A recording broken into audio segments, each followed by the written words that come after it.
Hi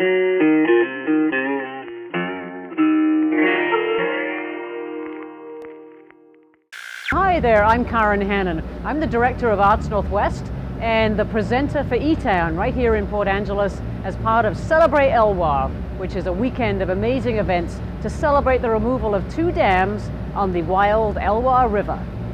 Well, you know, when planning what to do as part of the Celebrate Elwha weekend, a big emphasis was placed on environmental appropriate entertainment to go along with everything else. And eTown was kind of a no-brainer because it has the environmental reputation we were looking for, and you know, basically it just sort of fell together, I think. And we had talked to many other artists and so on, but somehow as soon as I heard eTown, my mind was ready to say, okay, that's what we need. And so I went after it, and here we are today. Gentlemen, thanks for joining us.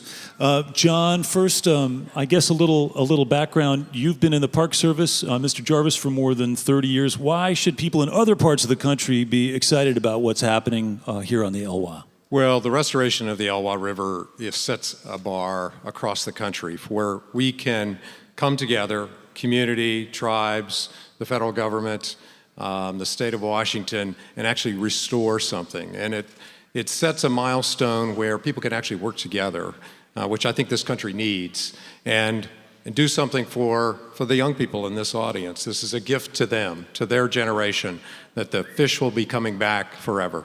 Yeah. Are there? Yeah.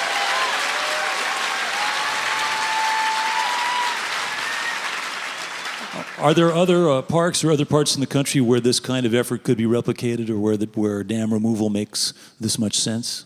Well, there are other places that restoration are happening. One of my favorites is the Everglades, and we're working again with the support of Congressman Dicks and others to really restore the Everglades, which has really been a huge challenge and much more complicated in many ways than the Elwha, but I think we're going to be successful there too. Yeah, and Congressman Dicks, I know you've obviously had to be a proponent of this project and gather a bunch of support both in Washington and around here. Did you have a lot of opposition at first?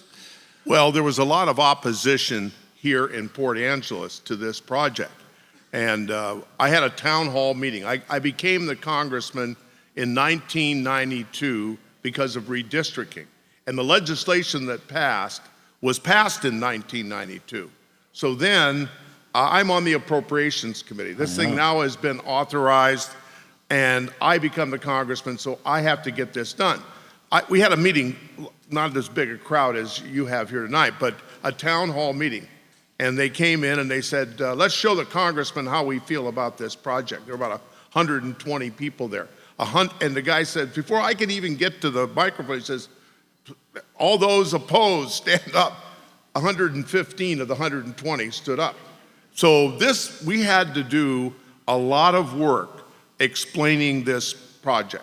And there was a gentleman, Orville Campbell from here, from Port Angeles, who had a committee, a bipartisan committee of people here in this community, and they went through all the material, they looked at it carefully, and they came back to the community and said, we should do this. And that's what really turned this thing around, and I salute him. Also, the tribe, the Lower Elwha tribe, has been here for thousands and thousands of years. And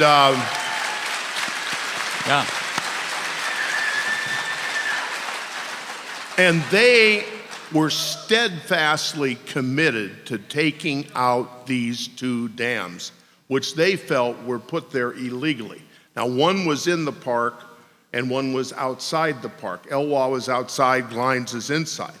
But behind those 2 dams is 70 miles of pristine habitat that has never been adversely affected because it's in the national park. Right. So if we can take these dams out and restore the salmon runs. Today, we were out there, John and I were out there for this with Secretary Salazar. We looked down in the pool right below the dam, and there were salmon just swirling around in the water, wanting to go upstream. Right. And this is after 100 years. They still have the instinct to want to go upstream. Yeah. And we're going to make that possible. Yeah.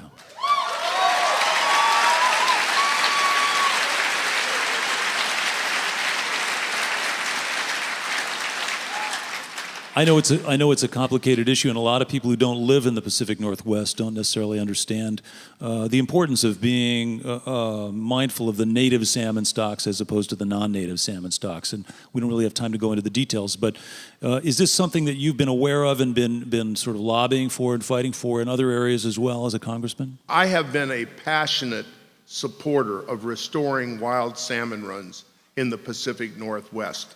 And we even have some challenges in this project because the tribe wants to do certain things, and we're going to bring in an outside group called the Hatchery Scientific Review Group, which I helped create years ago, to go out and look at hatcheries and make sure that they're not doing anything that's going to be detrimental to wild fish. So we've got to protect the wild fish. Biodiversity, this is a key thing.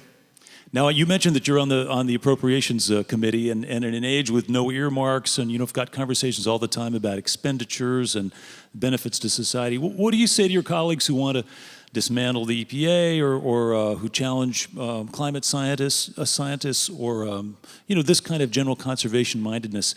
Is there a way to find common ground with those folks in Congress? What we're trying to do is explain to people that we're all in this together. Getting rid of the EPA is not an option. And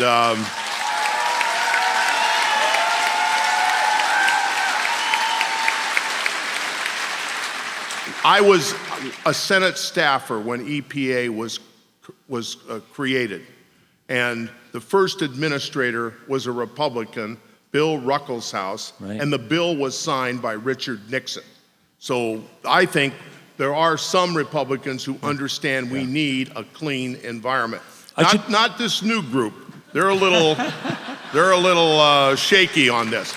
Now, having said that, today somebody suggested what we may need is a green tea party. Green tea. Green tea. I get it. It's very Northwest, Bob. That's very. I should mention to our radio listeners who can't see you that Congressman, you're a big guy. You're a solid human being, and I understand I played football for the Huskies. You're a linebacker for the Huskies, yeah. And a center and a weak guard. Yeah. The coaches said I was the weakest weak guard they ever had.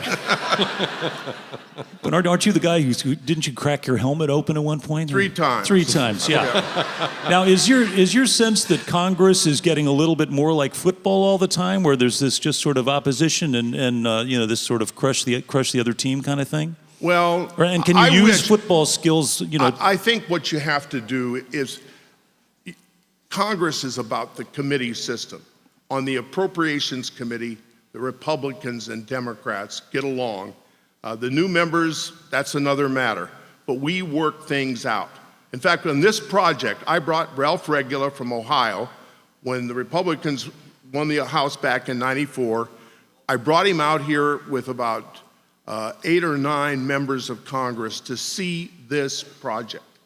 And I wanted to have bipartisan support in the committee behind this. And when they went out there, they wanted to accelerate. Let's get this done. This is a great idea. They were just as enthusiastic about this as the Democrats on the committee. So bipartisanship is possible if you have a good idea. And I think this is a great idea. This restoration is going to restore these salmon runs. It's going to be a fantastic thing for the future of this area. Yeah. And quickly, Director Jarvis, I don't want to ignore you over there, and I know we've got a politician sitting between us, so it's not, it can happen. That was a mistake right away. Yeah, exactly. I volunteered to sit over here. We've got the 100th anniversary of the National Park Service coming up in a few years. Could you tell us a little bit about just in broad strokes this resource that we all share, the National Park System? Well, the National Park System is an extraordinary resource and an institution that really the idea originated in this country. Many say it was our best idea. For 100 years, we have provided these extraordinary places for the American people, for the world. Yeah, set a great example. And we are looking to 2016, which is our 100th birthday, to prepare ourselves for a second century of stewardship and engagement with the American people. And we're very, very proud of the work that we have done, but there's much more to do. And I think that, again, this country needs hope, It needs inspiration. It needs places to go and recreate with family. It needs wild places to experience nature. It needs, like Olympic National Park.